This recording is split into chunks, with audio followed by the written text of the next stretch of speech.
నమస్తే welcome to our channel. రెండు రాష్ట్రాల చరిత్రలో తొలిసారిగా అయిన వాళ్ళే జగన్మోహన్ రెడ్డి అరెస్టును కోరుకుంటున్నారా? అసలు ఉండవల్లి అరుణ్ కుమార్ ఈయన జగన్మోహన్ రెడ్డికి ఎంతో సపోర్ట్ చేసేవారు. మరి ఈయన ఎందుకు లిక్కర్ స్కామ్లో జగన్మోహన్ రెడ్డి అరెస్ట్ తథ్యం అనే కామెంట్స్ చేశారు. మరియు దీనిపైన పూర్తిగా విశ్లేషించడానికి మనతో పాటుగా ఉన్నారు senior journalist doctor Vadlamani Kanakadurga గారు. నమస్తే మేడం. నమస్తే అండి. అసలు జగన్మోహన్ రెడ్డి ఎటువంటి నేరాలు చేసినా, అవినీతులు చేసినా, అరాచకాలు చేసినా దాన్ని సపోర్ట్ చేస్తూనే ఉండేవాళ్ళు కొందరు. అందులో ఒకరు ఉండవల్లి అరుణ్ కుమార్ మేడం. మరి ఎందుకని సడన్గా ఈ లిక్కర్ స్కామ్లో జగన్మోహన్ రెడ్డి అరెస్ట్ తథ్యం అనే కామెంట్స్ చేశారు? సడన్గా ఇంత మార్పు ఉండవల్లిలో ఎందుకు కనిపిస్తున్నట్లుగా మీ విశ్లేషణ ఏంటి? ఇది మార్పు కాదు, ఆయనకు వాస్తవాలు అర్థమయ్యాయి. ఇప్పుడు ఉండవల్లి గారు జగన్మోహన్ రెడ్డికి కాదు, రాజశేఖర్ రెడ్డికి ఆయన స్నేహితులు. సో మొదటి నుంచి ఆయనతో కలిసిమెలిసి ఉన్నారు. ఇప్పుడు మన కేవీపీ గారు ఎలాగో వీరు అంతే. అయితే ఆయన చాలా సపోర్ట్ చేశారు ఉండవల్లి గారు, ఈవెన్ జగన్ని కూడా. అన్ని జరిగినా కూడా జగన్ వెంటే ఉన్నాడు ఆయన, జగన్ కోసమే మాట్లాడారు. కానీ ఆఫ్ లైట్ ఇది రెండోసారి ఆయన జగన్ అరెస్ట్ తథ్యం అని నిన్న అన్నాడు ఆయన. అంటే ఒక అడ్వకేట్గా ఆయనకి వాస్తవాలు అర్థమయ్యాయేమో, బికాజ్ హీజ్ ఎ లాయర్. అందుకని ఆయనకి మొత్తం సినారియో అర్థమయ్యాక జగన్మోహన్ రెడ్డి తప్పించుకోలేడు, ఖచ్చితంగా జగన్మోహన్ రెడ్డి అరెస్ట్ అవుతాడు.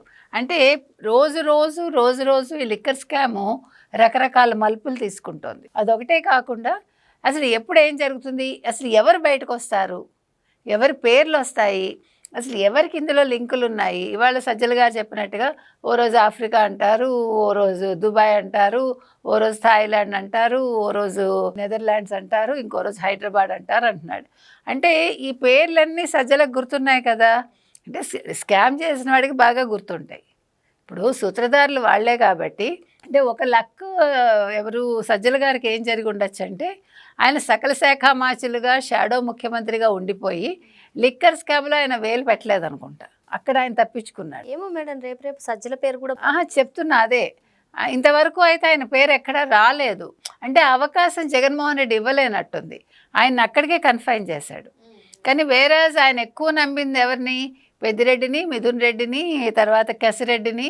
అందుకని విజయసాయిరెడ్డి కూడా ఒక 3 నెలల్లోనే తప్పుకున్నాడు.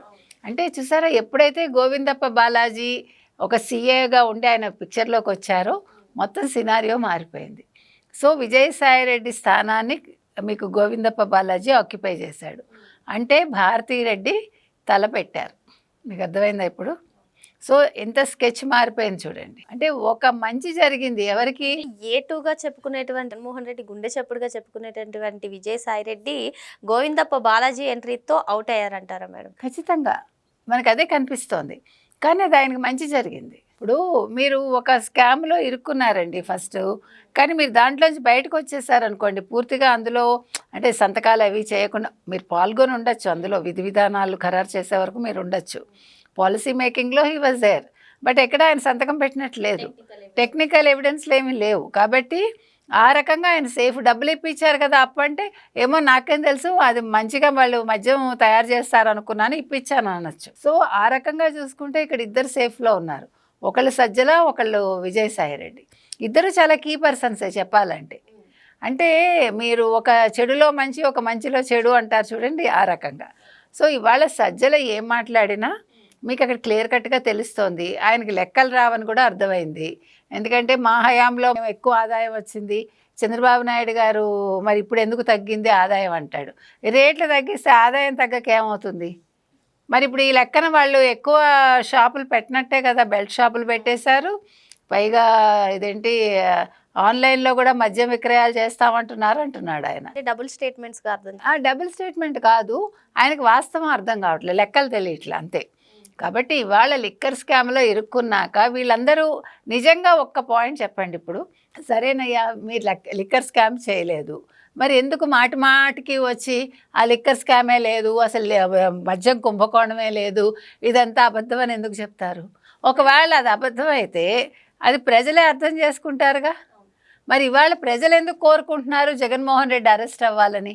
ఎప్పుడు జగన్మోహన్ రెడ్డి అరెస్ట్ అని వాళ్ళు రోజు నిలదీస్తున్నారు కదా. మేడం మీరు చెప్పినట్టుగా ప్రజలు కోరుకోవడం ఒక ఎత్తు జగన్మోహన్ రెడ్డి అరెస్ట్ను, కానీ ఇక్కడ వ్యూహాత్మకంగా సజ్జల రామకృష్ణారెడ్డి ప్రెస్ మీట్లో జగన్మోహన్ రెడ్డి అరెస్ట్ అవుతారు, మేము గ్రౌండ్ని ప్రిపేర్ చేసుకుంటాము అని చెప్పి ఆయన చెప్పారు. ఇప్పుడు చూసుకున్నట్లయితే ఉండవాలి అంటే దీని వెనక వైసీపీ స్ట్రాటజీ ఏమన్నా ఉందా? మీకు వైసీపీ స్ట్రాటజీ కాదు, వైసీపీకి క్లియర్ కట్గా అర్థమైపోయింది మనం ఏం చేసినా జగన్మోహన్ రెడ్డిని కాపాడలేము, జగన్మోహన్ రెడ్డి పీకల్లోతు మద్యం కుంభకోణంలో ఇరుక్కుపోయారని అర్థమైంది.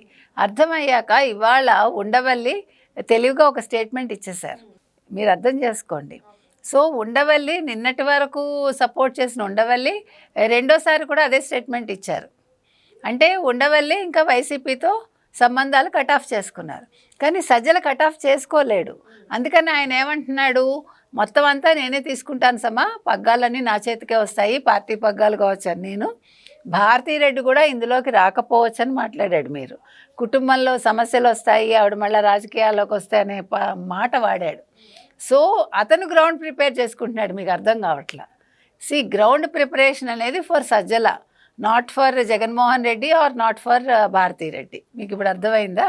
సో ఇక్కడ జగన్మోహన్ రెడ్డి చేసిన తెలివి తక్కువతనం ఏంటంటే తన వాళ్ళందరినీ నమ్ముకుని రెడ్డీస్ అంటే తనకు కావాల్సిన రెడ్డీస్ అందరినీ అక్కడ దగ్గర పెట్టుకుని ఈ మద్యం కుంభకోణంలో ఇన్వాల్వ్ చేయడం. చూసారా మీరు? అంటే ఎంత తెలివైన వాడైనా బొక్కబోర్లా పడ్డమంటే ఇదే. అసలు ఎందుకు ఇదంతా జగన్మోహన్ రెడ్డికి? 43,500 కోట్లు అక్కడ నువ్వు క్విట్ ప్రోకో చేసి పెట్టుకుని ఇంకా అంతకంటే డబ్బు ఏం కావాలి నీకు? ఇన్ని ప్యాలెస్లు ఉన్నాయి, అడుగు తీసి అడిగేస్తే హెలికాప్టర్ ఉంది నీకు. ఇంకా ఏంటండి లైఫ్ కావాల్సింది? ఒక మంచి నాయకుడిగా నువ్వు ఎదుగుంటే, ఒక మంచి ముఖ్యమంత్రిగా పేరు తెచ్చుకుని ఉంటే నువ్వు అనుకున్న 20 ఏళ్ళు కళ్ళు మూసుకుని పాలించేవాడివి కదా. మీకు గుర్తుందో లేదో, వాళ్ళు నెగ్గిన వెంటనే 2019లో 20 ఏళ్ళు జగన్మోహన్ రెడ్డి ముఖ్యమంత్రి, మాదే పాలన అని పెట్టుకున్నారు. మరి ఎందుకని అంటే మనిషికి దురాశ దుఃఖానికి చేటు.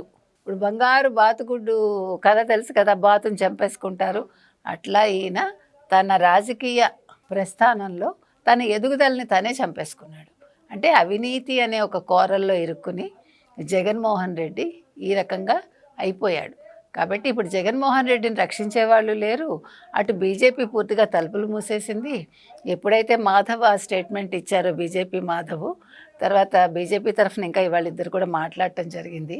ఆయన అరెస్ట్ తథ్యమనే వాళ్ళు మాట్లాడుతున్నారు. సో బీజేపీ నుంచి మీకు గ్రీన్ సిగ్నల్ వచ్చింది. సిట్ వాళ్ళు కూడా నోటీసులు ఇవ్వడానికి రెడీగా ఉన్నారు.